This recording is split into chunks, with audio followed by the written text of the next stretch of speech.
information, knowledge, secrets.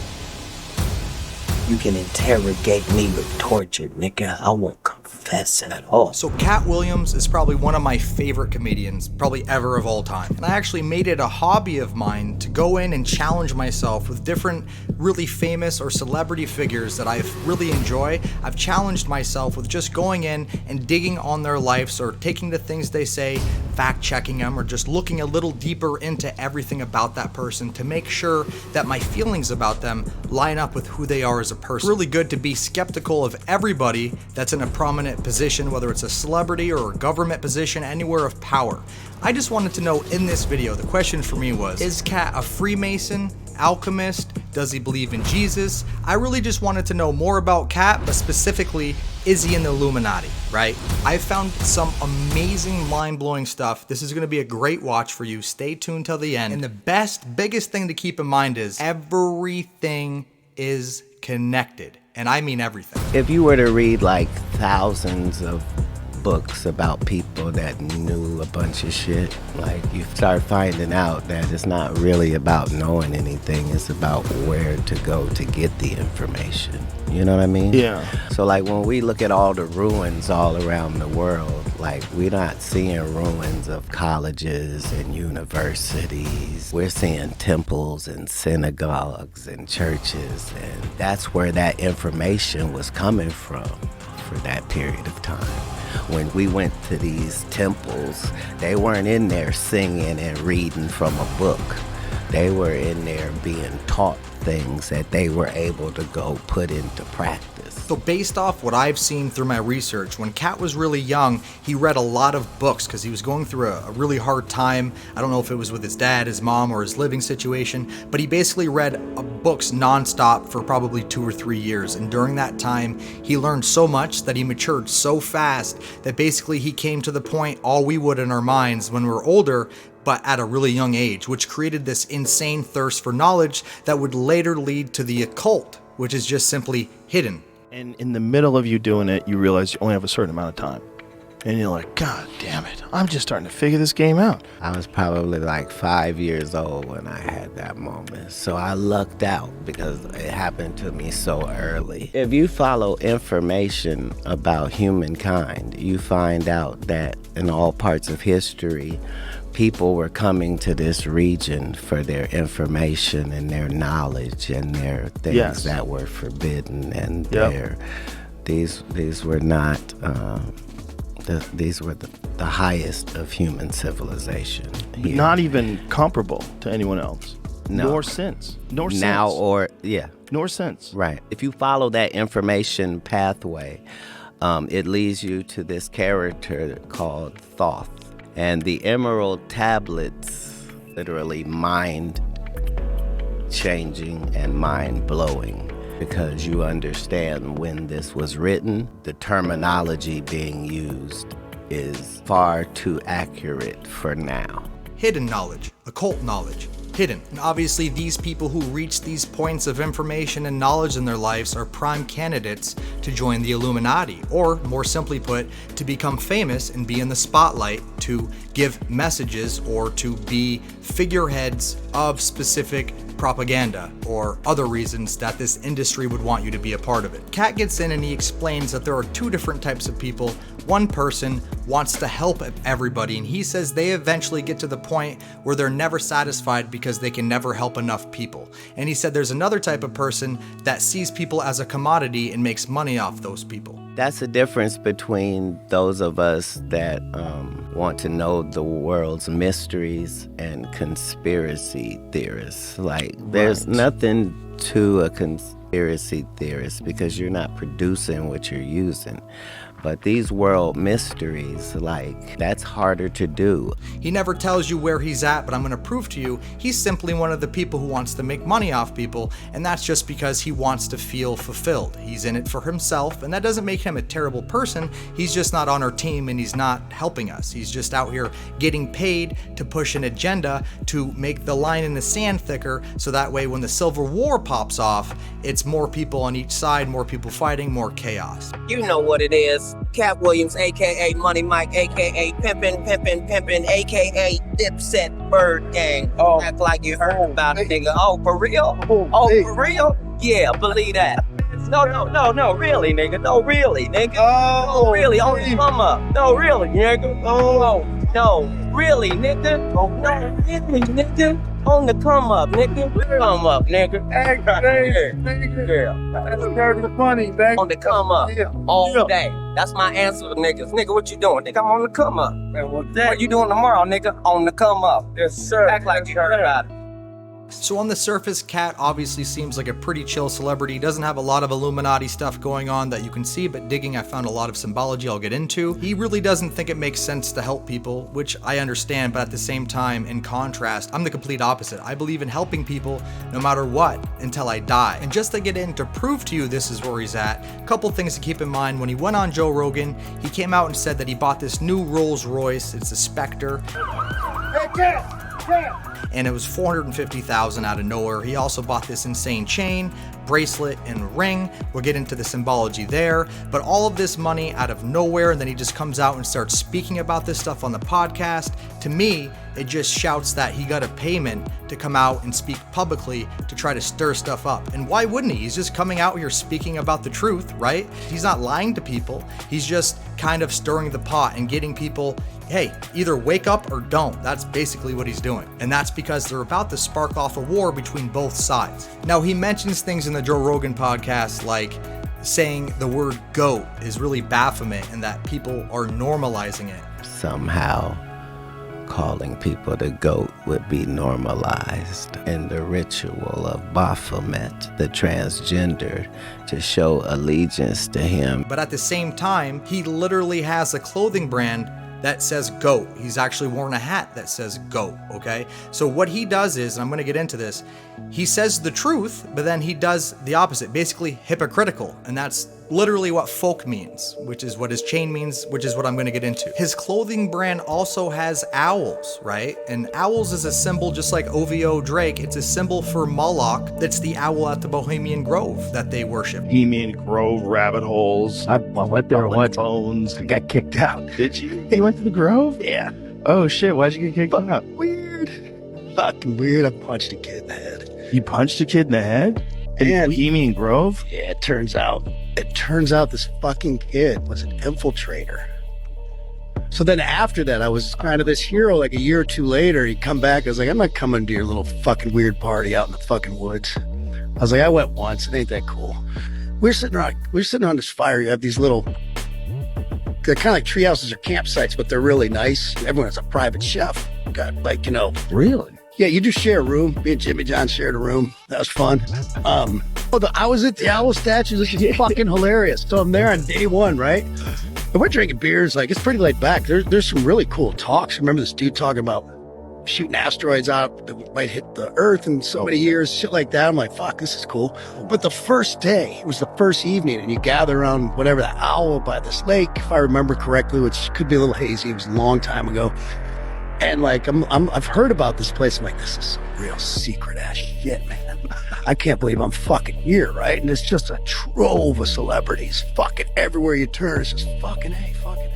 Obviously, it's deeper than that, but that's one example. Katt comes out, he speaks about the truth, and then he actually lives this life. And if you don't look into it, you're not going to understand that just because he's exposing it doesn't mean he's not a part of it. And that's okay. I still like his comedy, and we're going to get into more details right now. So when Katt and Joe get into the propaganda, Katt admits that he even knows how deep the rituals go, right? Things that make you think.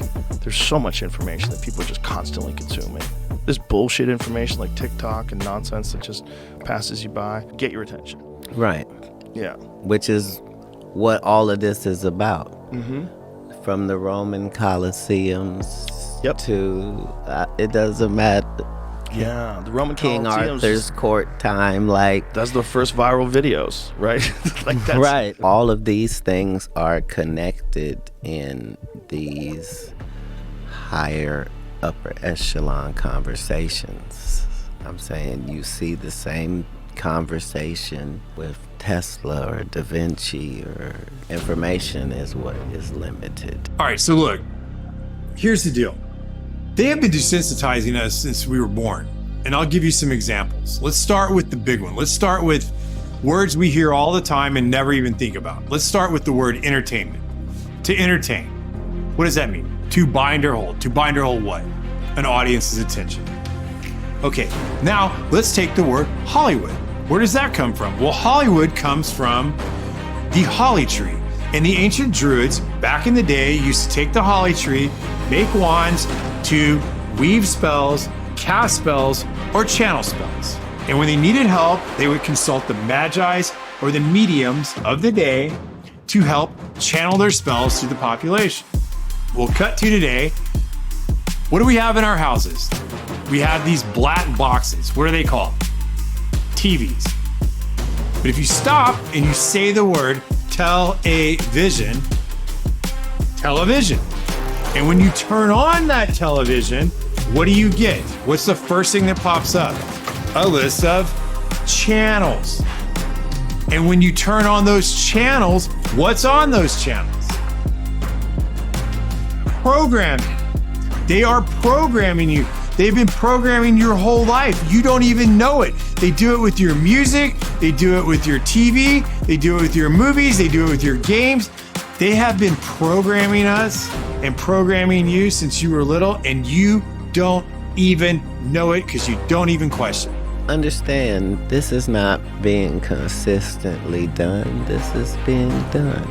Right. You know what I mean? And so there's no such thing as you getting too much of it. You're not getting enough to do anything except relax. Right. And relax is what you should be doing as we discuss what we're discussing. Yeah, it'll humble you a little. Calm you down a little. It'll take the edge off. Yeah. Hollywood is not really there to entertain you. Like, that's great that happens. But propaganda is something that is important to all civilizations. Well, propaganda in Hollywood movies is built into the ingredients list. If you want to be able to make movies about certain subjects, you have to be willing to work with some people. And, you know, it'd be nice if you made it so that this is what we're trying to accomplish, and this is showing the negative side of this other society, and this is and this is our hero. Is our hero who's going to go do America's bidding and go over there and like, you become a bit of a propaganda arm for the government, and in turn they don't fuck with you. In a movie like Zoolander, when they're showing you that they're controlling Derek Zoolander's mind through mind control, you realize that they're trying to desensitize you and to make you think that what you're watching is fiction because it's in a comedy. Their purpose is to capture the minds of the people and feed them false history. The CIA is funneling information into Hollywood. Hollywood is putting out in the movies, and the population believes it. That's what makes information so powerful is, you know, you don't care how people feel about the ritual.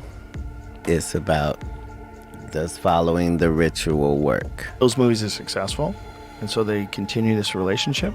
So Katt is basically one of the best distractions out there. I actually love his distractions. They're hilarious. So now we're really gonna get into the sauce that really proves that he's a Freemason, an alchemist, a philosopher. He's a really smart dude, believe it or not, and he's so smart, he can actually run circles around the viewers and the interviewer in any interview, and you would have no idea. If you watch the interview between him and Joe Rogan, you'll see him pause a lot and only give about 10% of truths. And in this video, I take those clips and I give you 100% the truth, which gives you 100% the image of who he is and what he believes. Shoes and bones in this cave.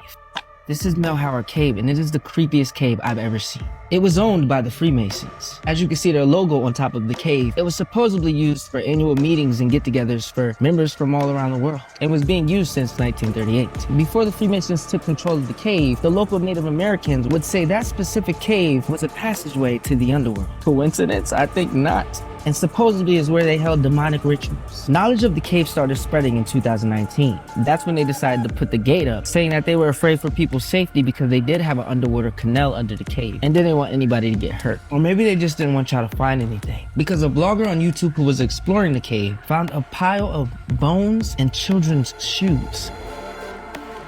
Pair one. I think it's an old shoe. Not gonna touch them.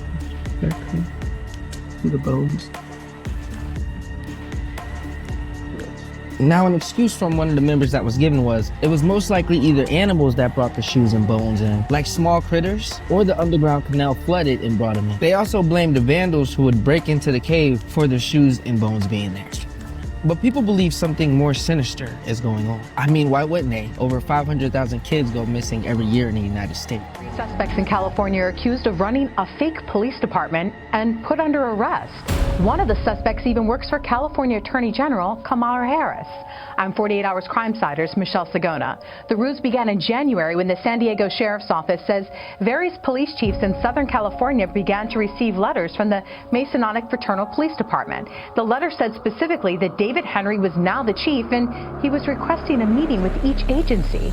According to a press release, Captain Roosevelt Johnson of the Santa Clarita Valley Sheriff's Office actually accepted a meeting with Henry, Tonette Hayes, and Brandon Keel. They showed up dressed in uniforms and said they were setting up shop in the area. All three were arrested and now charged with impersonating a peace officer. The group claims to have jurisdiction in 33 states and in Mexico. They allegedly believe they're descendants of the Knights Templar and that their group was founded 3,000 years ago. But medieval scholars say their claims are incorrect and that the Knights Templar was founded during the 12th century Crusades in Jerusalem. Their mission was to protect pilgrims visiting the Holy City, and they answered to the Pope. Some historians speculate that they were tasked with finding precious religious relics during the wars. The legend of the Knights has been featured in popular Hollywood films like The Da Vinci Code. The Knights Templar. But the Templars were created to protect the Holy Land. That was a cover. And National Treasure. As for the suspects, police say after serving a search warrant, they uncovered an array of badges, weapons, uniforms, and even police-type cars and equipment at 2 different residences. A next-door neighbor who referred to David Henry and Tonette Hayes as a couple spoke out to KCBS. I always see them with their uniform, so I thought they were part of any chief department. I didn't know it was something fake. On the website, the group describes how they are different from police departments. The site says, quote, "We are born into this organization. Our bloodlines go deeper than an application. This is more than a job, it's an obligation." Investigators have not determined a purpose or a motive for the organization. Authorities also believe others may be involved, and they're accepting your tips to lead them to other suspects. What's the deal with the Freemasons? When did this start? This goes all the way back to deep, deep antiquity. We're talking about 30,000 plus years ago. There were these brick masons in ancient Kemet called the Shattu. There was a pyramid war. There were 2 pyramid wars. The second pyramid war in the tablets talks about the fact that the Shattu helped Amun-Ra escape through a hidden passage in one of the pyramids. And before he left, he decreed that he would leave the kingdom to his Ra-Kam. Kam translates into shield, Ra shield. Over time, it became Rothschilds that are now running the planet. Be a Shriner, you got to be a Mason. Before you be a Knights Templar, you got to be a Mason. And the more you go up in that pyramid, and the highest you could go is a Rothschild. Right. They're the highest of the highest. Really? Yeah, the children of Satan. Moloch is the actual owl that they worship out in California, all these big shots. And that's where they make the presidents, too. Really? They make presidents there. To do with them? Oh, yeah, you have to be a Freemason to be there. All the presidents were Freemasons. Okay. A small portion weren't, but they were Jesuits. This is the same thing. Okay. Yeah, even the Pope. Yeah, everything is controlled by the white and black Pope. Yeah, so black and white, which is white and black tiles, is where we have our temple. That's where you get that. Yeah, the yin yang, you know, the good versus evil. You got to have one of the balance. They know which president they're going to make. They make them. All this political stuff, right, that's just BS. Right. The all-seeing eye is the Lucifer. Right. Underneath them is the Rothschilds. Underneath them is the Council of 13. Underneath them, you got the Council of 33. Two aspects of mystic power are more fascinating, or buried more deeply in esoteric teachings and symbols. Thus, it was accessible only to selected candidates who had gone through the fires of initiation and vows of secrecy. Underneath them, you got the Council of Foreign Relations. And underneath them, you got, you know, like 6 big companies. They own all the real estate and they own all like media. The Masons are the foot soldiers of the Illuminati. You understand the pyramid, right? Yes, yes. It's shaped like a triangle, right? So we're at the very bottom. Rothschilds, they run all that from their house. They don't leave that house. Why is that? I mean, because that's where the devil dwells.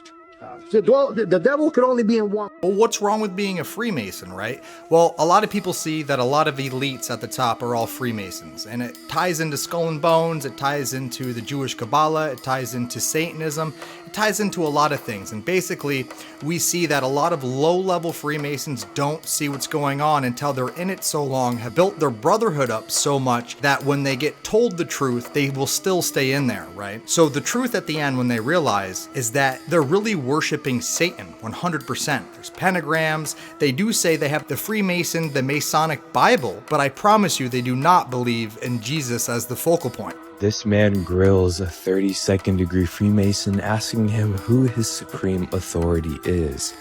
There's no way you believe in fraternity over truth. As a Christian, that's why I joined, to get the truth, because everyone. Do you think you found it?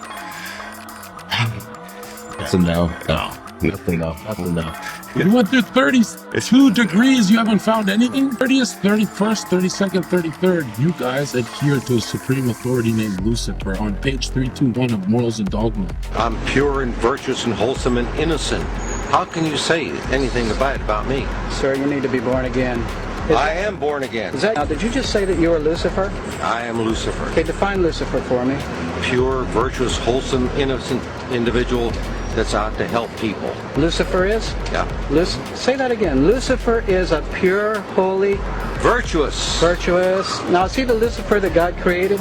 That's the same one. Oh, man, this is great. I'm going to put this on the internet. Every Mason answers this like in a bland way. What's the significance of the apron? Well, it represents the purity. What is it covering? It's covering the life force energy, the penis. Yeah. Why didn't you say that? The significance is you're hiding the generative principle. The Egyptians did wear the apron still, even without the G, because they understood everything is built by that the will of the universe, the sexual essence. Yes. So would you say it's a sex cult? What? It is a sex cult. All your secret powers are behind that apron. What's behind the apron is the penis. When the flap goes up, the penis is getting erect. I was a young child. I was being raped by my father. My father is a Freemason. As me, as a kid, I was about 11, 12 years old. At the time when these images were taken, I was going to school every day. I had, on the surface, a normal life. But I was taken to a lot of rituals in the Grand Lodge, or sometimes more locally in the local area where I live. What was the main way in which the Freemasons abused children, and you specifically? The main way was rape, but the worst ways were using your hand to kill another being. I saw a little boy being murdered.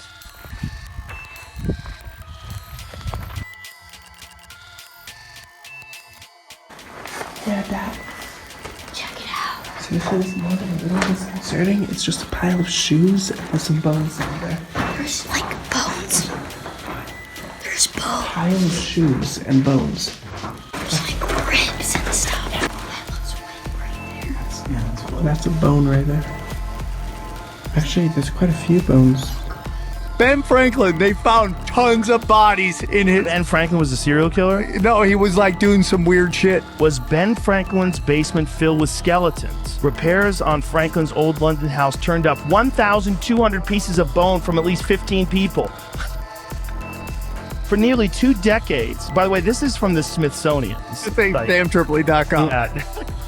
For nearly 2 decades leading up to the signing of the Declaration of Independence, Benjamin Franklin lived in London in a house on 36 Craven Street. In 1776, Franklin left his English home to come back to America. More than 200 years later, 15 bodies were found in the basement, buried in a secret windowless room beneath the garden. From a 1 meter wide, 1 meter deep pit, over 1,200 pieces of bone were retrieved. Remnants of more than a dozen bodies, 6 were children. Forensic investigations showed that the bones dated to Franklin's day.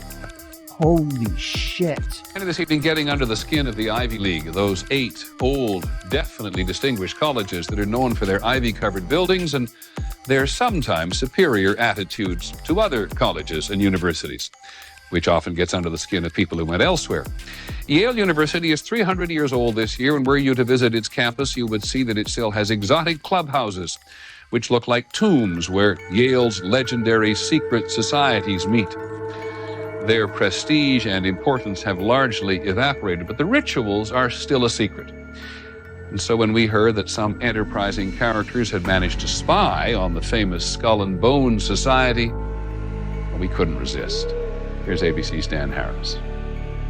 The videotape provides a grainy glimpse into what appear to be the initiation rituals of a secret society that's been around since 1832, whose members have gone on to be leaders of Wall Street and the White House, the Senate and the Supreme Court. They're sort of trying to scare the initiates, make them, disorient them, frighten them. New York Observer investigative reporter Ron Rosenbaum accompanied a team of Yale students who shot these pictures 9 days ago. Rosenbaum's curiosity about Skull and Bones was permanently piqued when, as a classmate of George W. Bush, he lived right next to the Tomb, the group's heavily fortified home. From their perch, Rosenbaum and his cohorts taped the Tomb's courtyard. What they captured, they say, was initiates, known as neophytes, being forced to kiss a skull, then members performing a mock killing. It may look like your average fraternity nonsense, but Rosenbaum says it's not. Even though it may seem silly to us, it seems to mean something to them, and you can't argue with the success of Skull and Bones. True. Famous alums include senators John Kerry and John Chafee, to name two, cabinet secretaries such as Averell Harriman, and 3 presidents, William Taft, George Bush, and George W. Bush, who's been reluctant to talk about Skull and Bones. Does it still exist? The thing is so secret that I'm not even sure it still exists. Edward VII, Edward VIII, and George VI were all Freemasons, as were 18 dukes and princes, including the Duke of Edinburgh. This year, His Royal Highness Prince Edward, the Duke of Kent, celebrates his 50th year as Grand Master of the United Grand Lodge of England. His Royal Highness was proposed into Freemasonry by the then Grand Master, the Earl of Scarborough.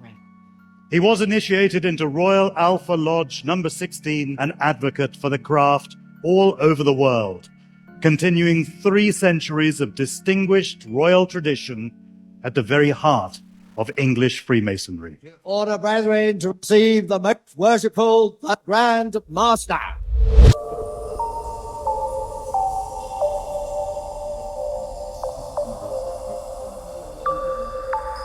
As permanent master of these 3 lodges, I now call on my deputy masters.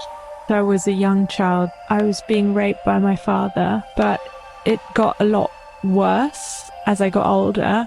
My father is a Freemason. As me, as a kid, I was about 11, 12 years old. At the time when these images were taken, I was going to school every day. I had, on the surface, a normal life. I saw a little boy being murdered by the Freemasonic group. And in this particular ritual, which is in the Grand Lodge, there were many little boys. I saw how there was rape in different rooms of the Freemasonic building, where the little boys and me were taken into rooms and raped by these men. And this boy, he was lying on the altar, and then they made each little boy in turn come up and stab him with a knife in the heart to kill him. Why do you think they did that? To have power over you so that you won't speak out. I hope this video can help people identify children that are being abused in order to help those children find support and help. It's especially important to see the ways in which children play. By playing, they often show what's happening to them, actually. Children who've faced extreme violence, they are masters at hiding what's been done to them because their life depends on it. It's like the head off, but still hanging on. Okay. Yes, and then there's a big white bowl on the floor, and then the blood drips in, and then we pour it in a big silver goblet. When the police show up, young Jewish men fight the police, and a dozen are arrested. And now everyone is saying, what the is going on with secret Jewish tunnels in New York City? Out of all the theories in the world, one of the biggest ones is that evil people, human traffickers, love to dig holes. They love to burrow. They love to make tunnels. Underground tunnels, tunnels, tunnels. We've heard so much about it. The elites do it to have underground bunkers, etc. There's underground places you can travel, massive complexes. And this story that happened recently is about a small complex. An example, Ted Gunderson, back in the day, he's now dead, he was the head of the FBI. He found underground tunnels in a preschool where Satanists were abusing children. Now this recent thing with New York is kind of just bringing it all to light. Like this. We don't do that in America. They found in a synagogue, again, just because they were Jewish doesn't mean we can't talk about it. And just because they were Jewish doesn't mean all Jewish people are bad. Multiple different types of Jews. In the United States, there are 4 main kinds of Jews. This doesn't mean that all Jewish people do this to kids. There have been lawsuits and other claims in the past that they have been doing bad things to kids. They've even admitted certain things. Back in 2013, Vice did an article with a rabbi who said that literally there's a child sex rape assembly line. And then this has been going on that long and longer. So they literally found soiled mattresses, kid chairs, high chairs, and other strange things underneath this synagogue in which they were burrowing somewhere. So could this possibly be the tip of the iceberg? Who knows? Just go use this synagogue here for a long time. Let's have a look why. So this show was built in the late 1800s at a time when the Jewish people experienced pogroms. So what did the Jews who built this synagogue, what did they do? They made a tunnel, and this tunnel exists until this day. Have a look. They lift up the stone, and look at this. Inside, you're able to. You said that both George W. Bush and his father had anal sex with 100 men. How do you know that? Because they are part of the well-known fraternal group out of Yale University known as Skull and Bones. And it's public knowledge that the Skull and Bones organization, in order to be initiated, first of all, you had to lie in a casket and let men urinate on you. And then a part of the process, you had to stand in a circular, if you will, masturbation squad to be a part of Skull and Bones. And then you also had to be penetrated by the elder persons in Skull and Bones. Everybody knows this as public knowledge. And George Bush Sr. and George Bush Jr. are bona fide members of Skull and Bones. That means they have been penetrated by at least 100 men in their anus area. They're also called pedophiles because a lot of Freemasons have been caught in acts of pedophilia, and you see different videos of them with children with veils on their head. Now, they claim that these veils are to signify a level of initiate because they have a veil over their head and they're blind to information. But I feel like it's more of a signification of marriage based on how they treat these children. And if it is a veil, it's more of a symbol that they're literally putting a veil over their head, closing their eyes to the truth. And if you need more, they even make the children initiates eat fruit, just like Adam ate the fruit, to symbolize them rebelling against God. And again, no one thinks about this aspect until it's too late.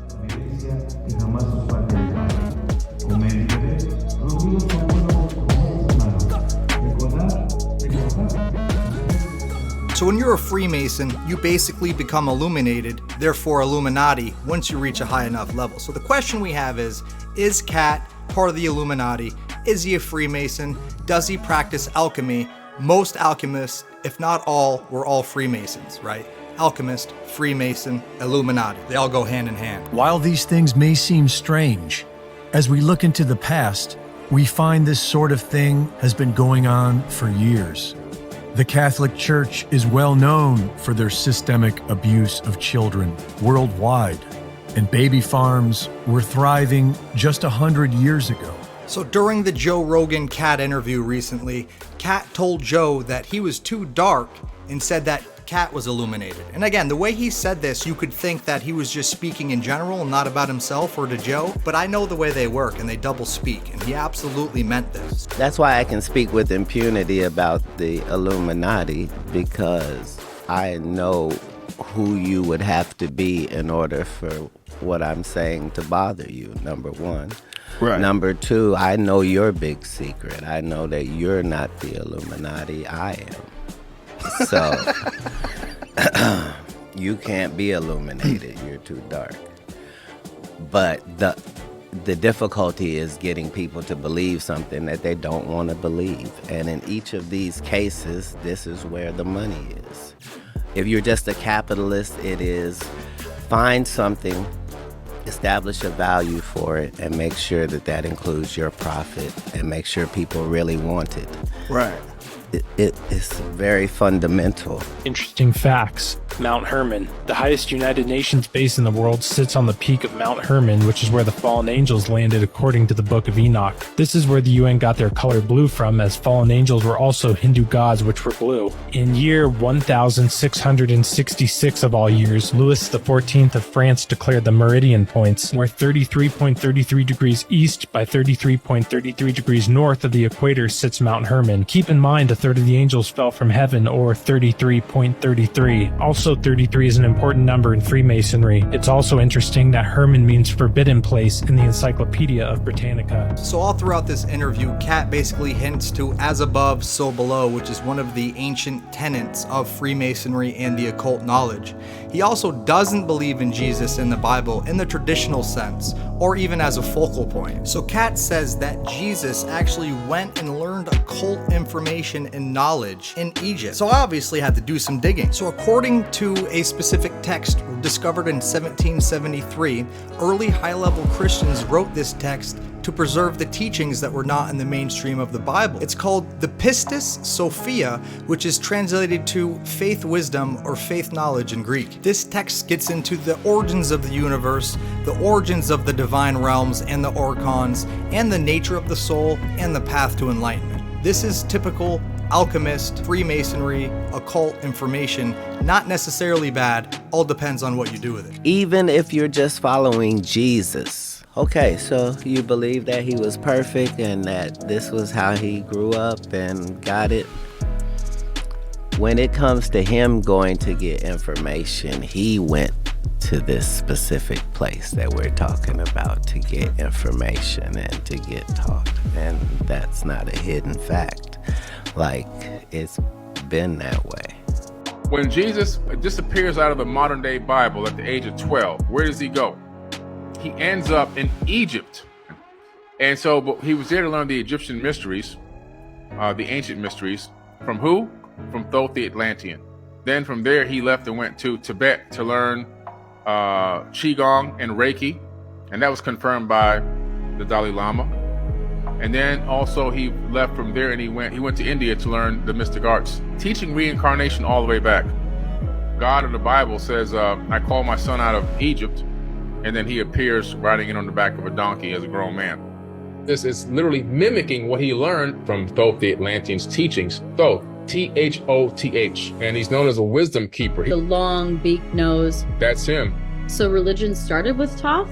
Yeah, so they took his teachings, his spiritual teaching, to the first baptism that was taught is in the Emerald Tablets. He talks about being baptized via elevated consciousness. It had nothing to do with splashing water and dumping your head in the pool and all this other kind of stuff. That was also another twist of the information. So I wrote this book called Compendium of the Emerald Tablets. In that book, I put the New Testament where Jesus is speaking and the Atlanteans' words from the Emerald Tablets side by side. And you see that Jesus is literally mimicking what he learned from the ancient mystery schools, which he learned directly from the Egyptian mysteries from Thoth the Atlantean's teachings. So he's not saying anything new in the New Testament. All those words that were spoken by him were information that he was taught. The one they called Jesus was a Mason. An issue people are having with that secret is that they don't see in the Bible that it explicitly states that Jesus was a Mason. That's because that order wasn't referred to as Masonry in that book at that time. The Masons are referred to as the Essenes, who were led by a being called the teacher or the messenger of righteousness, and that translates from Hebrew as Malaika Sadiq, which becomes Melchizedek. In the biblical scriptures, you will find that Jesus was raised up in that same order. That's Hebrews 7:17. For he testifieth, thou art a priest forever after the order of Melchizedek. And this being who is called Jesus also took an oath to be a part of that order. Hebrews 7:20. And insomuch as not without an oath he was made priest. There were sacred brotherhoods active in that time, both BC and AD. And stories like like the story of Lazarus were alluding to those brotherhoods. Jesus initiated Lazarus into the order. In other words, Lazarus was pulled out of death by Jesus. This was a Masonic ritual. This was not a literal story. People are constantly being raised from the dead and initiated into the order of the truth, the light and the way, the head, the heart and the hara, the faith, the hope and the charity. 1, 2, 3. As in the 3 levels from the lower room to the upper room. Tear down my body and in 3 days I will rise it again. This is referring to the 3 degrees of Masonry. John 3:3. You must be born again. Why do you think it was placed in John 3:3? Jesus was of the mystic orders and the mystery schools and was raised from the dead. You can't be reading all of these stories and not see how everything lines up. Watch these 22 stars go and hover over the waters and then congregate over the Para Mount. Para means what? Means breath. Breath means what? Well, breath means spirit, and it hovered over the waters in Genesis. So we have, count them, 22 stars, Para Mount, Paranormal Mountain. What could be the Paranormal Mountain? Well, I'll tell you what, it's Mount Hermon. What's crazy is in the book of Enoch, 200 angels fell on Mount Hermon and congregated, and there was 22 leaders that were named. Enoch chapter 6, and you can pause and read, but 200 angels, 22 of those were named, and these are all the angels that fell down and congregated at Mount Hermon to talk about how they were going to basically take over the world with unrighteousness. I'm not going to leave you guys hanging. I'll give you the opportunity to pause and read all of this, because in Enoch chapter 6 through 10, there's some interesting things that I personally feel like speak to what's going on right now. And when it comes to stars, Revelation 9 talks about a star fell from heaven and he was given the key to the bottomless pit. Revelation 9:11 talks about Apollyon. Mount Hermon means the mountain of the chief. What chief? Could it be that chief star that looked like lightning falling from heaven? Hey, Yeshua saw it. It's so funny that stars, falling stars, are referred to as angels and angels referred to as stars. And you got this Paramount with 22 of these named stars and the name Hermon meaning devoted to destruction. And in German, it means soldier. So this is the mountain of the chief where 22 soldiers met to talk about destruction. And it's so weird that celebrities are called stars. And there's the Hollywood Walk of Fame with all of these stars that are named.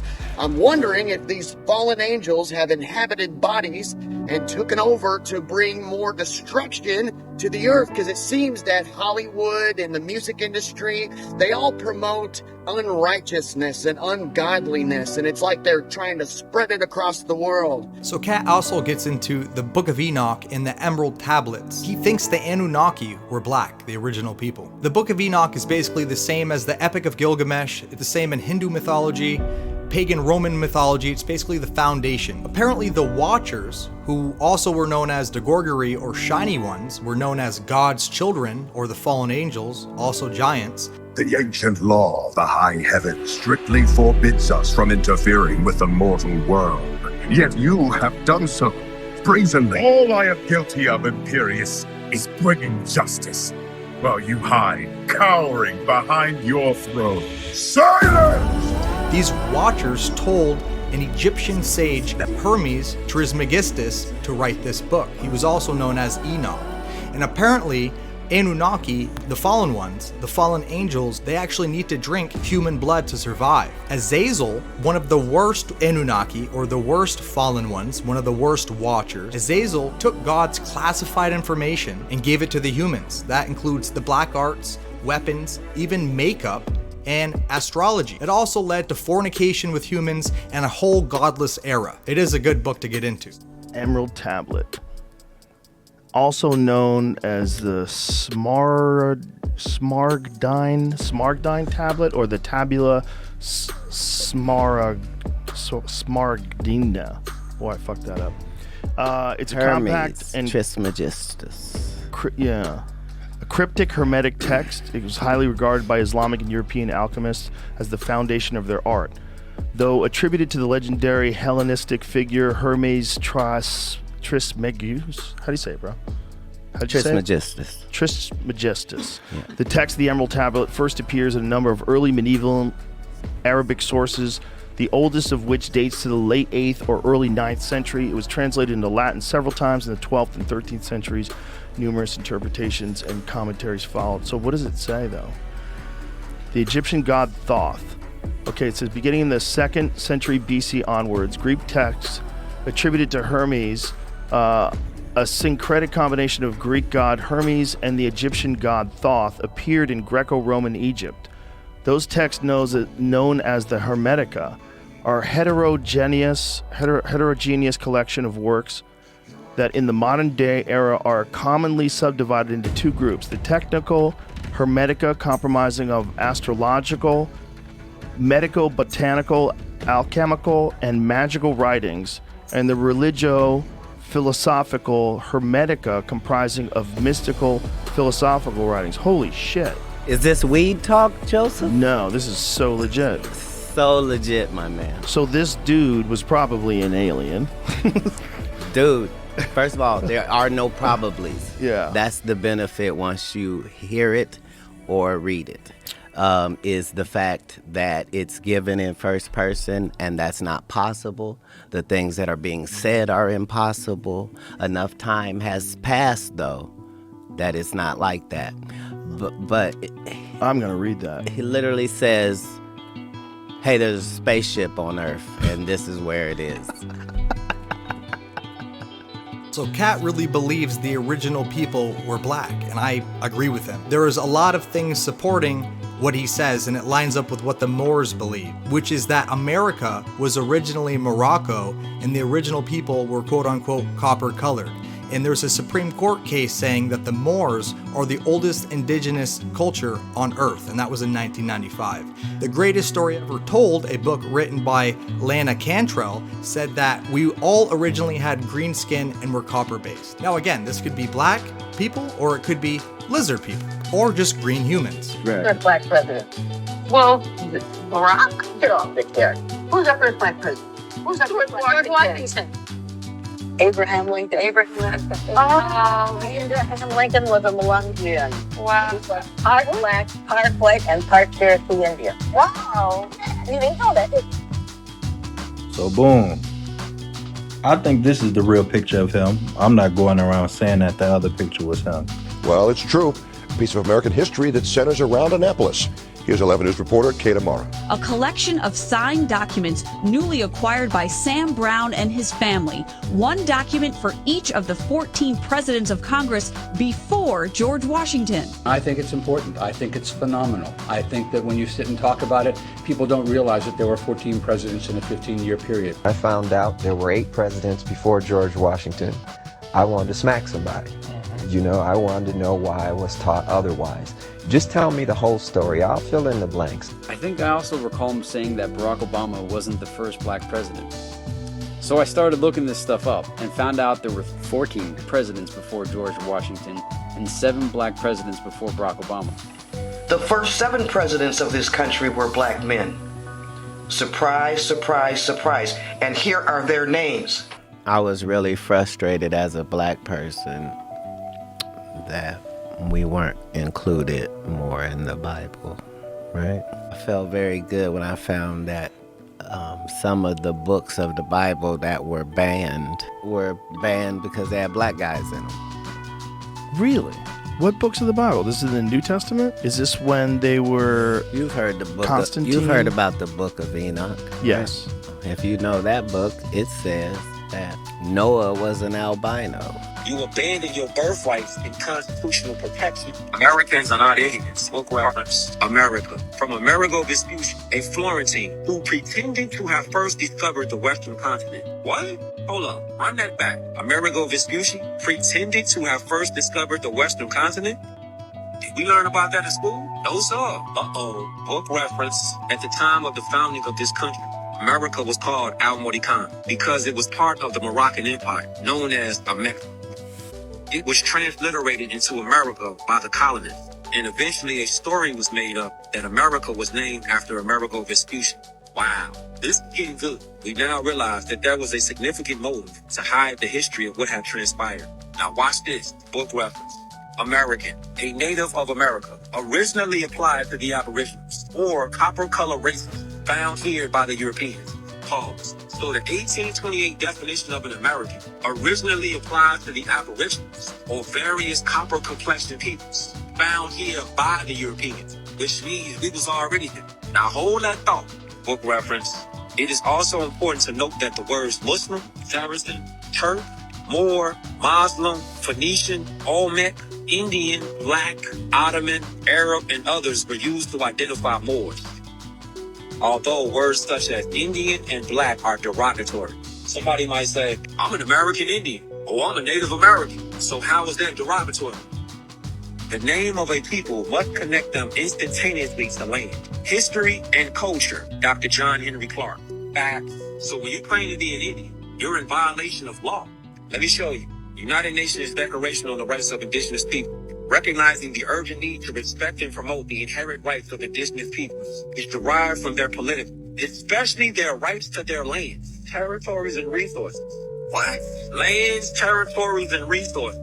So when you say you Indian, Black, African American, or a person of color, you abandon your birthrights and constitutional protection. What does abandon mean in law? Book reference. Abandon. To desert, surrender, forsake. To relinquish. Never again resuming one's right or interest. People have been tricked to claim dishonorable terms as if they were honorable. Book reference. What does the tribe mean? A group of person, family, or clan believed to be descended from a common ancestor. Did you hear that? A common ancestor.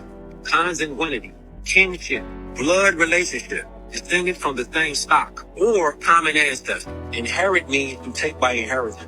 Nationality corrects your political status, and your nationality is inherited to you by descendants, by bloodline, given to you by your mother.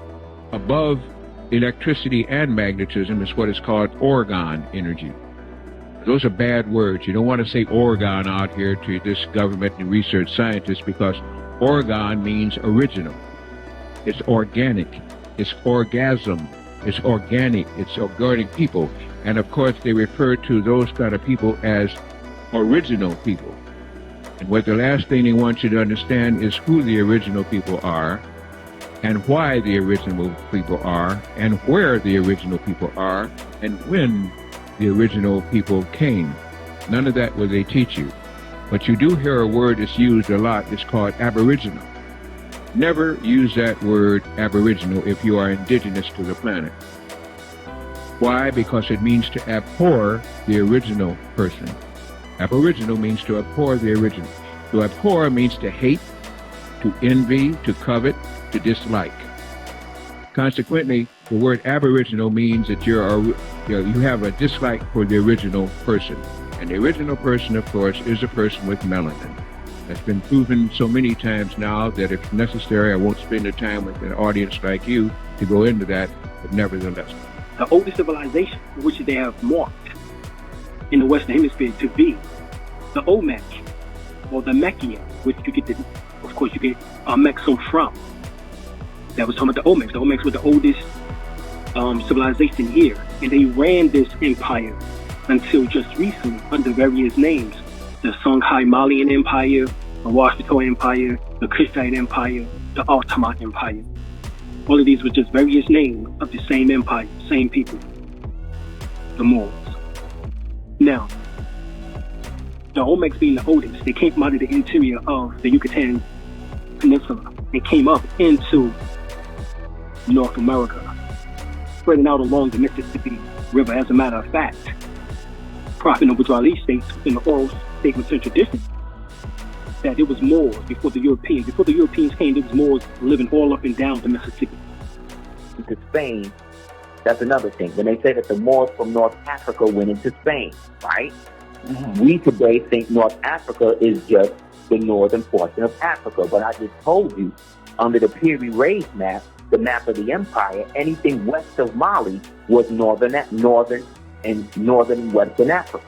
Northwest Africa. So that means over here. So when they talk about the Moors from North Africa, they talk about those of us from over here and those of us, them from over there in what they call the Barbary States, which was Morocco, Tunis, Algiers, and Tripoli. We shut down the Roman Empire altogether.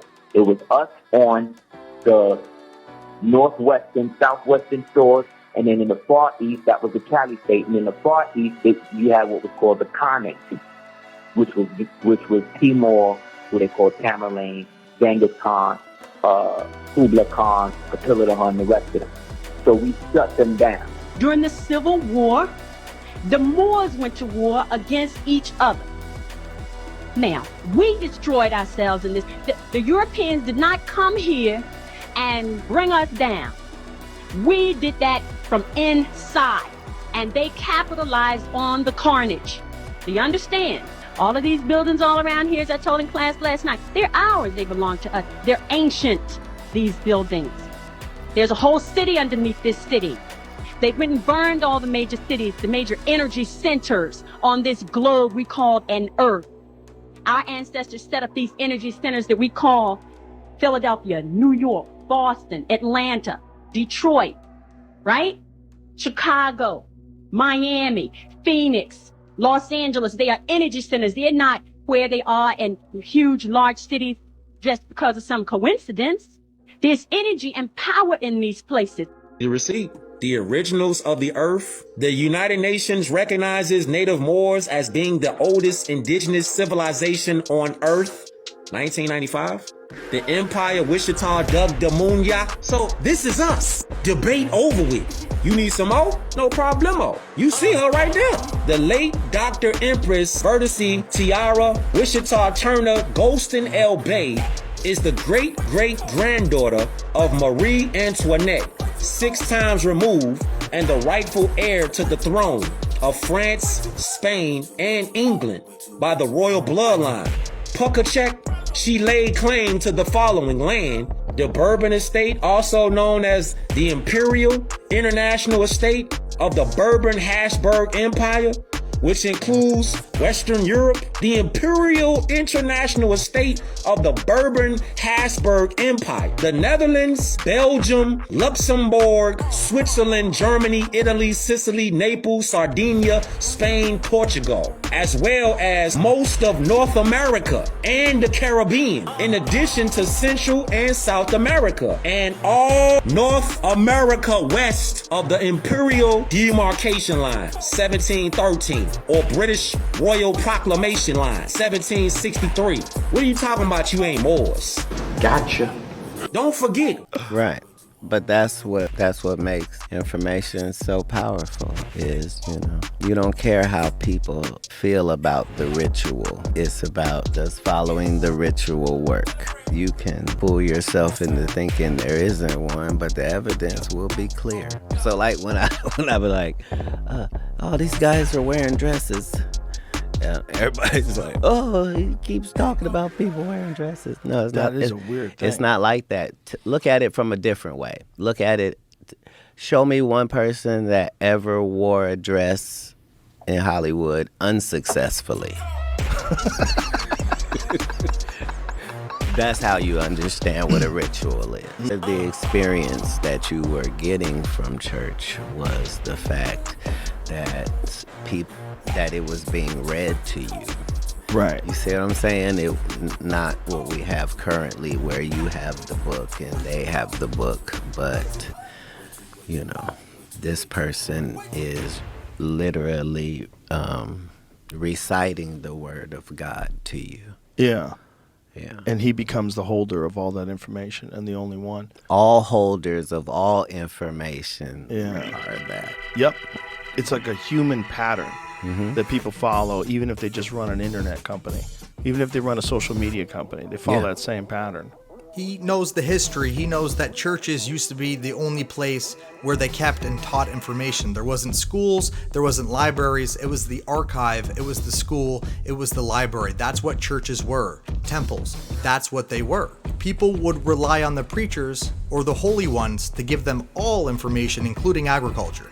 And it's mind-blowing that my interview with someone named Anna Von Reitz, she taught me that the Vatican is actually in charge of the air jurisdiction, land, air, and water. There's 3 jurisdictions, and the Vatican's in charge of one of the most important ones, and they're actually in charge of everything that's in the air, which includes ideas, which are actually patents. The Vatican, one of the oldest library temple churches, actually owns most of the patents to all the free energy. It goes deep. People somehow get the idea that I was working for the Vatican, which is an entirely different organization.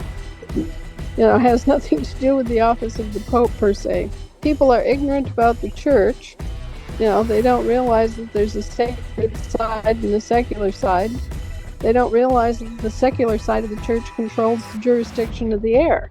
And all of the corporations and copyrights and patents and things like that are controlled by the church. The Pope or Vatican controls the patents? The Pope owns them. The Vatican does all of the management. So, the Pope is the one who has the power to liquidate any corporation on earth. But the Vatican is like the property manager. Okay? Thing a rational person can take from Hitler's story is being able to see what if you had unlimited resource and ability to just follow global rabbit hole. You find out that most stuff that is labeled BS is not BS. BS is very hard to come by. Well, the Hitler thing is real weird because the Nazis are really into the occult. At some point in the information process, that was required. It was required to be into the occult. So in the world of medicine, certain things, before they had a label of being toxic, you just knew don't touch it. You know what I mean? You didn't know what it was good for, but those occultists were the keepers of things that did work, not things that did not work. Right. So, throughout history, that whole process of thinking, anything that could fall into the alchemy conversation was seen as occult-based, doing something unnatural. So even the blacksmith was considered a part of that world through most of history. Really? Because he had an unnatural relationship with elements. He was able to take this and turn it into things. Oh, that makes sense. At the heart of alchemy. All processes that are discussed at these pyramids and because they're all processes. Yeah. I've always wondered if alchemy is trying to regain lost knowledge. If at one point in time they did know how to just make metals. They did know how to create elements. They did know how to change lead into gold or whatever the fuck they wanted to do. That's what this whole line consisted of. Yeah.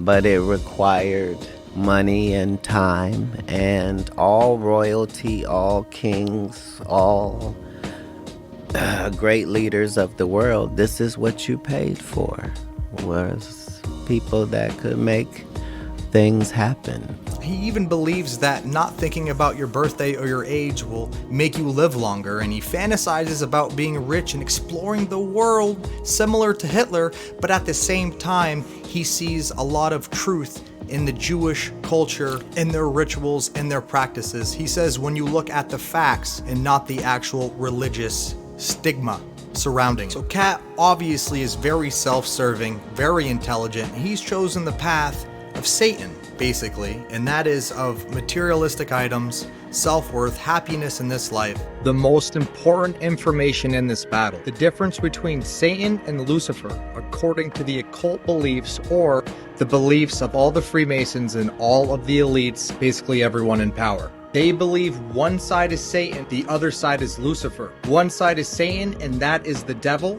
that you can worship and that you can sacrifice to and get material items. That term Set became Ha-Satan, and so Set became Satan. Now, Ha-Satan is a Hebrew term meaning the adversary. And so it means that this is a being that has an adversarial relationship to the human being. And so that's where we then got the concept in the West of Satan. Again, this is a dark type of being, very different from the Luciferic beings as beings of light, becoming completely materialistic, so that we don't even believe that spirit exists. Spirit is some type of illusion that we have. There's nothing but random evolution over time through completely physical biological processes, and there is no spirit, there's nothing of that kind. So this becomes a kind of modern materialistic scientific perspective that's very sharp in some ways, but has absolutely no spiritual perception. And on the other side is Lucifer, god of light, knowledge, and where you go for all your information. For the left-hand pillar, you have spiritual beings that don't understand or really care for the physical world. They're not into that. The physical world is something that seems like a place of suffering. And many of the ancient traditions of the world were heavily influenced by these beings, with teachings of the physical world being an illusion, of the physical world being a place of suffering, get off the cycle of karma and reincarnation, etc. In the Western world, it was understood that these spiritual beings are advanced spiritual beings, more advanced than human beings. And they also have tremendous spiritual light. When one encounters them, one does not encounter a being of darkness. One encounters a being of tremendous light. And so the name given to the leader of this particular spiritual group was Lucifer, and these are Luciferic beings. The basic idea here is that to one side, you can go, even with any human being, toward a type of spiritual development where you really focus on spirit, but your physical life goes straight to hell. You know, you're not able to pay the bills, and your relationships with people suffer, and you're not taking care of business, and your life's not going that well, but you're really focused on spirit all the time, but not grounded. Now that can also lead, unfortunately, to forms of spirituality that are illusory or hallucinogenic, so that the things that are being perceived and worked with are not really real, or they're distorted through our lens in a particular way that's really not helpful. And so this is connected to what classically is referred to as the Luciferic extreme. They believe that in the middle is technically where the good people go, the people that are trying to make a difference in the world. The people who are chaos, in which most of them embrace, and the Freemasonry probably promotes. When you choose the left, the Luciferic extreme, when you choose that, that's when you choose to do all of the bad things, okay? Everybody that is trying to be a good person, you're trying to maintain balance. They believe that based on where you resonate, on the left or on the right, with Lucifer or Satan, you're influenced by different types of beings. If we were to strip away the veil, we would see that these invisible Luciferic and Ahrimanic beings are influencing our consciousness at all times to go to one direction or the other, just as the beneficial beings are also connecting with us. And in the ancient temple science, it was understood that our connection to these beings was purely through resonance. When we think in a particular manner, when we feel in a particular manner, all of our thoughts, all of our feelings, all of our internal states have an energetic quality to them, and they will resonate like an antenna with qualities of the exact same type. According to the Rosicrucians, who believe staying in middle and maintaining the balance and not going to the Luciferic extreme, according to them, there are entities in the middle that will help you like angels, and entities like demons on the left or the right where the extremes are. And the extremes are always pulling at you. So this phenomenon and what they believe, they all believe, and may explain to you why there's always two extremes in everything and why the truth lays in the middle. Why there's a Donald Trump versus a Biden. Okay, hopefully that explains all this to you. This is what they believe. They believe one side is female, one side is male. They believe one side is of the moon, one side is the sun. It all correlates together, and the middle makes the Trinity. If you enjoy this topic, I have 11 years of this material that was given to me by a member that you can read and see what they truly believe for yourself. Go to this Telegram channel below. And on the contrast, I choose the path of being in service to everybody. I know I can't save the world, but that's what I'm going to try to do until I die. And I know it's never going to be able to be accomplished, but in order to accomplish it for me, all I need done is to do my best. And that's okay. And clearly, he's infiltrated by the demons, the archons, and he doesn't even know it. Another major pattern that human beings fall into time and time again.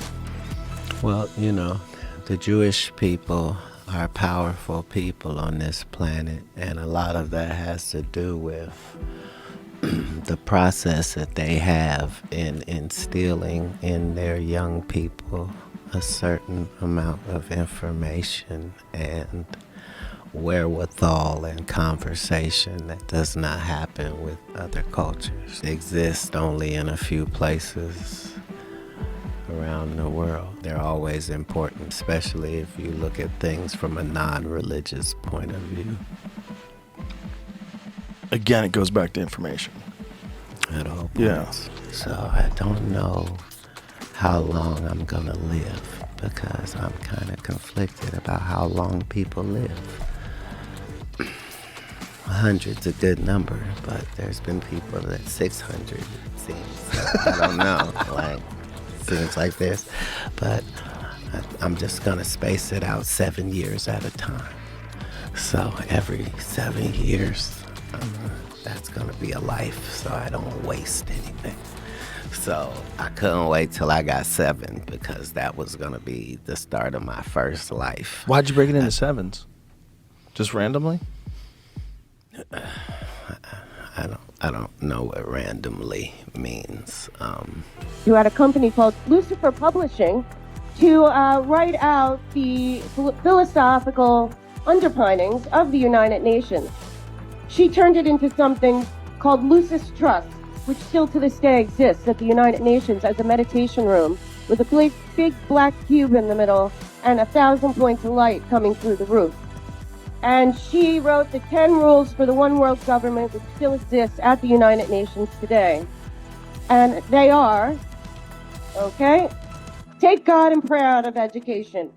Number 2, reduce parental authority over children. Number 3, destroy the traditional Christian family structure. Number 4, if sex is free, make abortion easy and legal. 5, make divorce easy and legal, free people of the concept of traditional marriage. 6, make homosexuality the alternative lifestyle. 7, debase art, make it run mad. 8, use media to promote and change mindset. 9, create an interfaith movement without God. And 10, get governments to make all these laws and get the churches to endorse them. Obama repealed the 1948 Smith-Mundt Act, which then permitted propaganda to be in broadcasting. It no longer said that it had to be credible. Let's just say the one thing not welcome at the United Nations is God.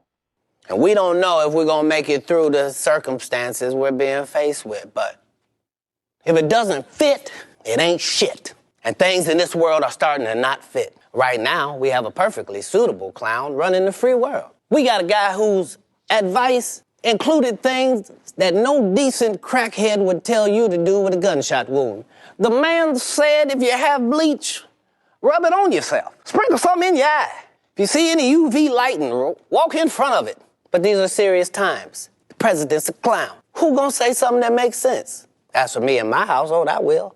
If you need me to say something dumb real slow so you can get it, I'll do that. Watch how it goes. Gravity is real. Huh, wasn't that simple? You notice how people didn't start hollering? Let's stick on facts. Black Lives Matter, period. You can say it, you at home, say it.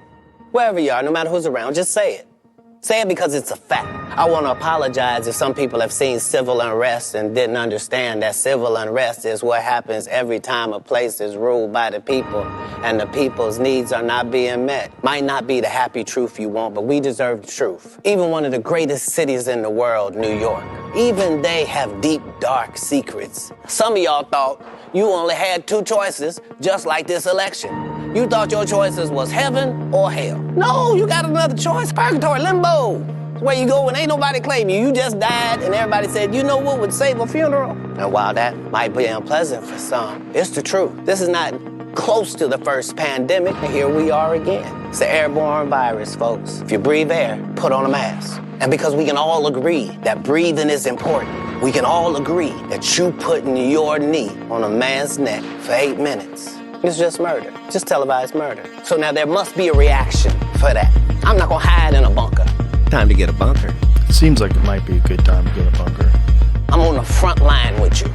We are going to get rid of racism this time, once and for all, no matter what has to happen, folks.